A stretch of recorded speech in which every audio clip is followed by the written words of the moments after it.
This is for you, the intelligent man. Have you ever looked at the world of dating and felt like an outsider, speaking a language that no one else understands? You see others pairing off, following invisible rules, while you just stand there, observing and feeling an endless distance. Let me tell you a truth. That feeling of being an outsider is not a sign of inadequacy. Your single status is not a failure. It is a consequence. A consequence of you being authentic in an arena that demands a performance. You are an outsider because you refuse to be predictable. In a field where safety is equated with compliance, your unpredictability, your depth, is seen as a system error. They are not looking for a soul. They are looking for a predictable role to be played. And you have refused that script. And for that, you are rejected. But look closely. You are not rejected because you are aggressive, but because you refuse to be controlled. They want a man who can be pulled by the strings of emotional drama, who will react to every sulk, every punitive silence. They want a puppet who will dance when flattered and crumble when criticized. And you cut those strings a long time ago. And here is the core reason, the deepest reason for your singleness, a truth that is terrifying to the world out there. You have become immune. You are immune to the most basic tools of manipulation in love. Sweet flattery, it no longer blinds you. It only makes you see the intention. Baseless tantrums, they no longer make you feel guilty. They only reveal weakness.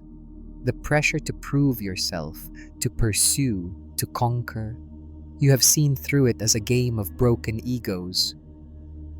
When a man can no longer be bought with praise, can no longer be punished with silence, and can no longer be controlled with emotion, entire relationships built on manipulation suddenly become powerless against him. Your singleness is not a void, it is a fortress. A declaration that you will never trade your sovereignty for temporary companionship. That is why you are still alone. Now, let us step onto the field, the modern dating field, and let us look directly at the truth of why you always feel like you are eliminated in the first round. The first and most brutal reason, you have become unplayable. Imagine the modern game of love as a system built on chaos, a place where unpredictability is called passion, where inconsistent texts are seen as mystery, where baseless arguments are proof that they still care. It is an emotional economy that runs on instability. Chaos is the currency. And you enter that arena with an entirely different asset. Wholeness, your stillness, the clarity in your words, the consistency in your actions.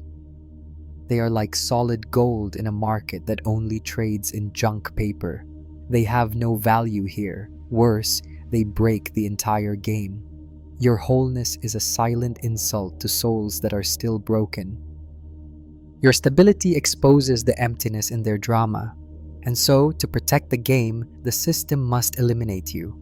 Not because you lost, but because you refuse to play. And this leads to the second reason, the one that makes you dangerously different. Your standards. Your standards are not about looks, status, or wealth. Those are the standards of the crowd. Your standards are much deeper. You are not looking for an object to conquer. You are looking for a soul to meet. Feel the earth-shattering difference in that. To conquer is an act of the ego. It is a hunt, a power play, turning the other person into a trophy to soothe an inner insecurity. The entire dating culture is built on this hunt. But you have stepped out of that hunt. You do not want a trophy. You want a mirror. You are not looking for someone to possess. You are looking for a confrontation. A meeting between two souls who are already whole in themselves, two parallel universes that finally intersect in a moment of truth. And do you know what is more frightening than a chase? It is standing still. standing still and truly seeing each other. Because in that silence, all masks fall away, all defenses become meaningless, and most people would rather flee in an endless hunt than face their own nakedness before someone who truly sees them. And precisely because you do not play, because you do not hunt, you will be given the wrong labels. This is the defense mechanism of those who feel threatened by your composure. They will call you cold. But the truth is, you are not cold. You are clear. You refuse to participate in their emotional storms, and that refusal is interpreted as indifference. They will call you arrogant. But you are not arrogant. You have self-respect. You know the value of your own inner peace, and you will not sell it cheap for low-quality drama. They will call you distant, but you are not distant. You are selective. You protect your energy from chaos, and that protection is seen as a wall. These labels say nothing about you. They say everything about them. They are shields, so they do not have to admit that your calm makes them insecure about their own chaos. And finally, the deepest reason you are excluded from this game, a concept most people do not even have words for. You prioritize emotional sobriety. Think of conventional relationships like a state of intoxication. They are drunk on love, drunk on passion, drunk on the cycle of fighting and making up. They are addicted to the highs, the drama, the peaks and valleys of emotion. It is like alcohol, a temporary escape from the boredom or pain of reality. And you? You have chosen the path of recovery. You seek sobriety. A love that is not an intoxicating rush, but a clear stream of water. It does not bring thrilling shocks, but it nourishes the soul. It does not help you escape. It helps you confront. You take responsibility for your own emotions and expect the same from others. And this emotional sobriety, to someone addicted to chaos, is poison. It is bland. It is frightening. It lacks feeling. Your steady peace is seen as boredom. Your clarity is seen as a lack of passion. That is why you are eliminated. You bring water to a party where everyone just wants to drink hard liquor. You bring truth to a stage where everyone just wants to watch a play. Your exclusion is, in fact, your graduation. You have graduated from a broken system, and now you are waiting for a worthy classmate. Now, let us take a step back. Your problem is not just confined to the dating arena. It is deeper than that. The reason you do not fit in love is because you do not fit into this entire social structure to begin with. Your singleness is just a symptom of a quiet rebellion you are waging every single day. First, let us talk about stories. The truth is, you suffer from a chronic illness in modern society. You are allergic to illusion. While everyone is drunk on pre-written love stories, the cheap scripts replayed over and over on social media and in movies, you feel nauseous. You see the cliché dialogue, the calculated actions meant to impress, the soullessly copied emotional displays. They call it romance. You call it a fraud. They want a story to tell, a movie to screen for friends and family, a story with a beginning, a dramatic climax, and calculated plot twists. But you are not looking for a story. You are looking for truth. And the truth is often silent. It has no script. It does not need beautiful camera angles. And can you participate in that play? You cannot. Your very core rejects it. And so, you are cut from the main cast. Second, and this is where your difference becomes most apparent, you reject the crowd. The philosopher Kierkegaard warned us, the crowd is untruth. And you instinctively have felt this. Most modern relationships are not an alliance between two individuals, but a contract authenticated by the crowd. They need the shared photos to prove it. They need the likes to validate it. They need the approval of friends to feel secure. Their relationship needs an audience to exist. And you? You walk your own lonely path. You believe a sacred connection needs only two witnesses. Its validation comes from within, not from the applause outside. You are not looking for a relationship to show off. You are looking for a sanctuary to hide in. And in a world where value is measured by crowd recognition, your choice to take your own path, to choose silence over noise, is seen as an act of arrogance, an incomprehensible alienation. And this leads directly to the third point. You have become incomprehensible to those around you. Why? Because you have achieved independence from validation. Imagine most people as empty mirrors, their value dependent on the image others project onto them. They live on praise. They wither from criticism. They are the product of the gazes around them. This is the unspoken social contract. I will validate you, so you will validate me. But you have broken that contract. You are no longer a mirror. You are becoming a source of light. You generate your own energy from within. You do not need someone's praise to know your worth, and therefore, their criticism cannot make you crumble. And a man who does not live by external validation is a mystery, an anomaly to those whose entire identity is built upon it. They do not know what to do with you. They have nothing to offer that you need. They cannot use praise to control you, nor can they use neglect to punish you. You are outside their system, and therefore, to them, you are almost non-existent. And finally, the most brutal thing in the modern world, you are directly challenging one of the most powerful forces of the 21st century, the attention economy. In this world, attention is currency. Everyone is screaming, performing, creating drama just to get a sliver of it. They create engagement with heavily edited photos, controversial statuses, sensational stories. It is a noisy, chaotic marketplace where people are selling off pieces of their souls. And you, what do you have to sell in that market? Nothing at all. You do not create engagement. You are simply present. You do not post. You observe. You do not scream. You listen. Your silence, your stillness, the selectivity in your every action. They do not generate data for the algorithm. And so, in the dating market operated by this economy, you become invisible. You do not appear on their feed. You do not cause dopamine shocks. But look closer. This invisibility is not a weakness. It is a cloak. The cloak of integrity. It allows you to walk through the noisy market without being stained.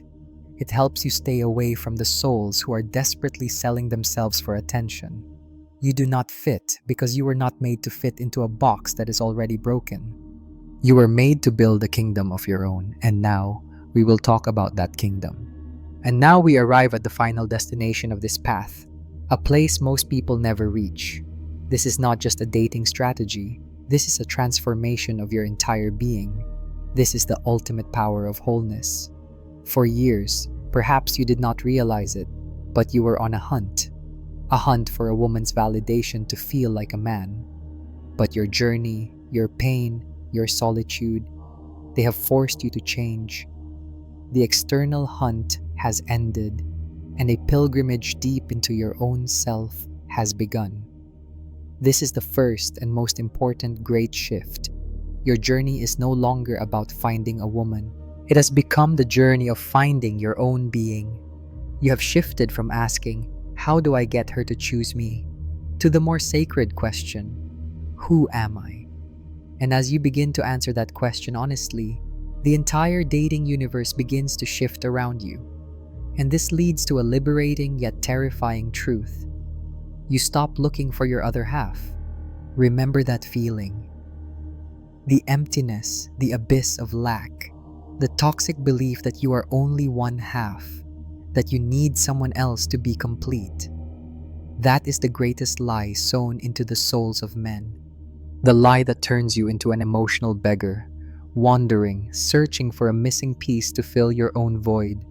But you have walked through fire, you have faced solitude, you have sat in the silence and listened to what remains when the noise of the world fades. And in that silence, you found something that was missing. Not another person, but yourself. You have begun the process of mending your own broken pieces. So what happens when a man is no longer in a state of lack? What happens when he is no longer a half? He becomes whole. And the whole man is both the most terrifying and the most attractive creature in this world. Terrifying, because he cannot be manipulated by the promise of completion. He does not need someone to save him. He has already saved himself. Attractive, because he does not come to a relationship to take something, validation, security, fulfillment. He comes to give from his own abundance. He is no longer a black hole that needs to be filled. He has become a sun radiating energy. And when you reach this state, you are no longer a seeker. You become an archetype. You become the knight of faith. This is Kierkegaard's image of the ultimate man.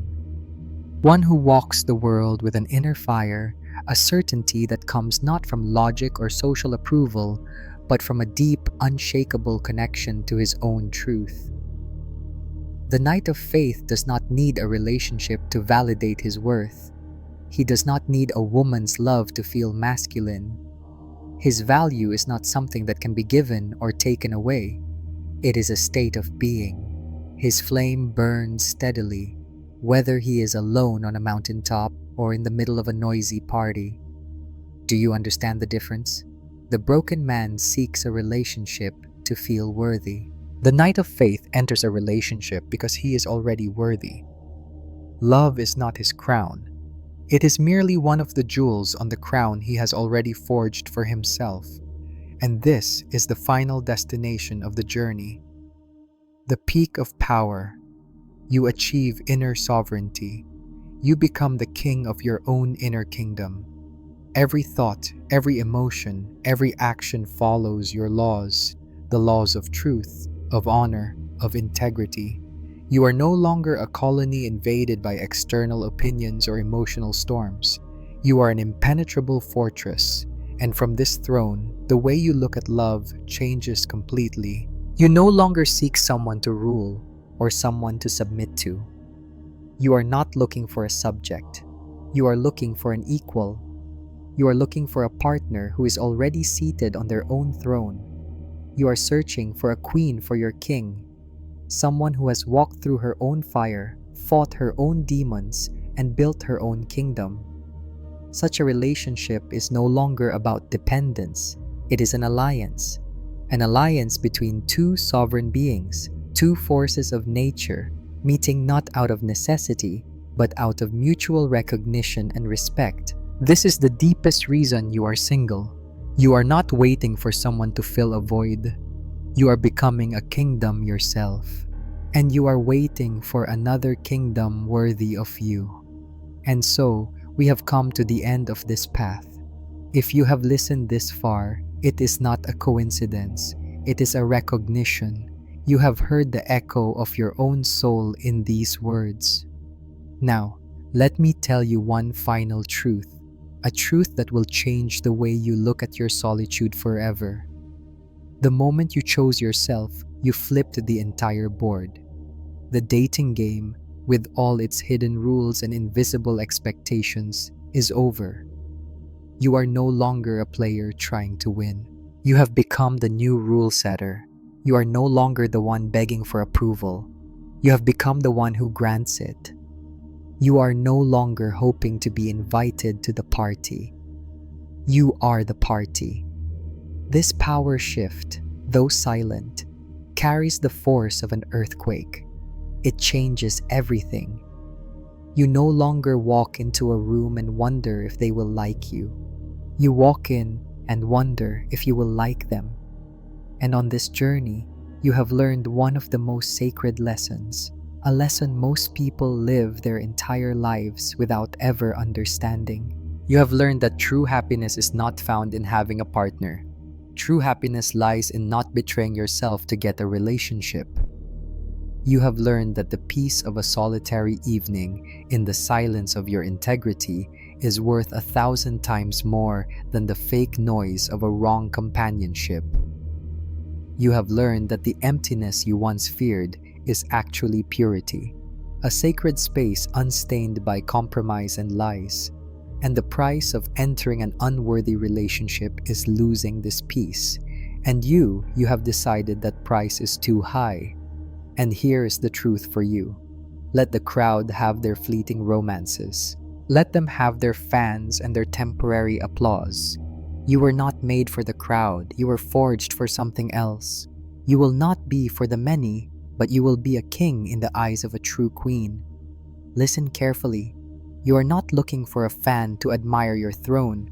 You are looking for an equal to rule alongside you. You are not looking for a broken woman for you to save, because a king does not seek a burden. He seeks a corresponding strength. You are looking for someone who has fought her own battles, who has built her own inner kingdom. Someone who does not need your light to shine, because she is already a sun. A lion does not seek a sheep, it seeks another lion. And until that meeting happens, understand this. Your presence, even in silence, is already a test. It is a fire that tests gold. It is a mirror that does not lie.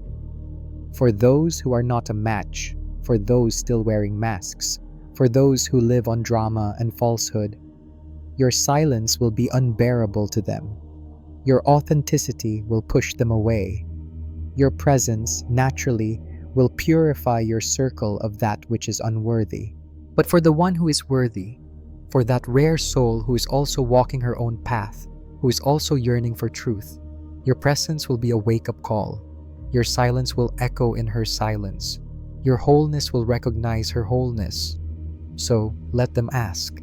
Let them wonder why a man like you is still single. And in your heart, you will know the answer. You are single because your silence is more valuable than their noise. You are single because your solitude is a kingdom, not a prison.